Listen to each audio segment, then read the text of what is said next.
श्री स्वामी समर्थ. उद्या आहे आषाढी एकादशी आणि आषाढी एकादशीच्या दिवशी तुम्हाला ना ह्या 5 झाडांना नक्की स्पर्श करायचा आहे. ह्या झाडांना स्पर्श केल्याने काय होणार आहे? तर तुमच्या आयुष्यातील, तुमच्या जीवनातील जे 7 पिढ्यांचे दारिद्र्य आहे, ते नष्ट होऊन तुमची जी कठीणातील कठीण इच्छा आहे, जी तुम्ही खूप दिवसापासनं देवाकडे मागत आहात, ही पूर्ण व्हायला पाहिजे, पण ती जी पूर्ण होत नसेल, ती सुद्धा कठीणातील कठीण इच्छासुद्धा भगवान विष्णू आणि माता लक्ष्मी ह्या दिवशी तुमची पूर्ण करणार आहे. श्री स्वामी समर्थ. मित्रांनो, आषाढी एकादशीच्या दिवशी ना आपल्याला ह्या 5 झाडांना नक्की स्पर्श करायचा आहे. बघा, ह्या झाडांना स्पर्श केल्यामुळे ना आपलं 7 पिढ्यांचं दारिद्र्य तर नक्कीच नष्ट होणार आहे. पण आपली ही एक इच्छासुद्धा पूर्ण होणार आहे.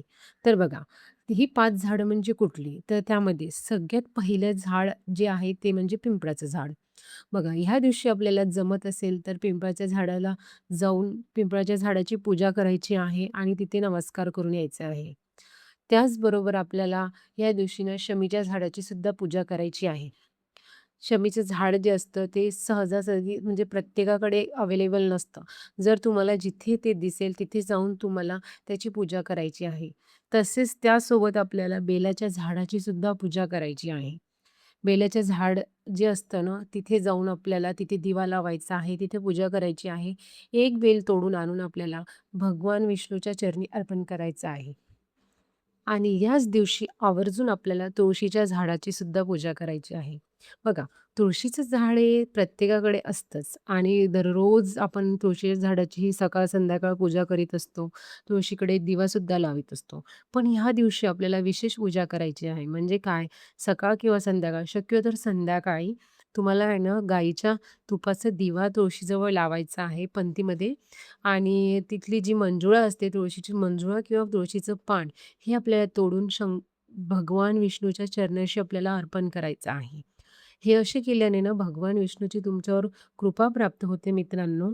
तर आता ह्या सर्व झाडांची पूजा जी आहे ती तुम्ही सकाळपासून संध्याकाळपर्यंत कधीही करू शकता. फक्त बाहेर आपल्याला दुपारी कोणतेही उपाय किंवा सेवा करायची नाहीये. दुपारी म्हणजे बघा दुपारी नाही करायची आहे. तुळशीला स्पर्श न करता आपल्याला तुळशीसमोर एक शुद्ध गाईच्या तुपाचा दिवा प्रज्वलित करायचा आहे. तुळशीला हळद-कुंकू फुलवायचे आहे आणि अशा प्रकारे ही सर्व झाडांची पूजा आपल्याला करायची आहे. तुळशीच्या वृंदावनाला ना आपल्याला उजव्या हाताने स्पर्श करून आपल्या मनातील इच्छा बोलायची आहे. तिथे दिवा लावल्यानंतर तिथली एक मंजुळा किंवा तुळशीचे पान तोडून आपल्याला ना भगवान विष्णूच्या चरणी अर्पण करायचं आहे किंवा तुमच्याकडे बाळकृष्णाची मूर्ती असेल, छोटंसं आपल्याकडे कृष्ण भगवान असतात. त्यांच्या चरणाशी जर तुम्ही ते अर्पण केलं, तर तुमची जी जुनी जुनी इच्छा असेल, ती तुम्ही आधी मागायची आहे. ती नक्कीच माता लक्ष्मी आणि भगवान विष्णू तुमची पूर्ण करणार आहे. तर मित्रांनो, हा व्हिडिओ आवडला असेल तर लाईक, शेअर, कमेंट करा. श्री स्वामी समर्थ.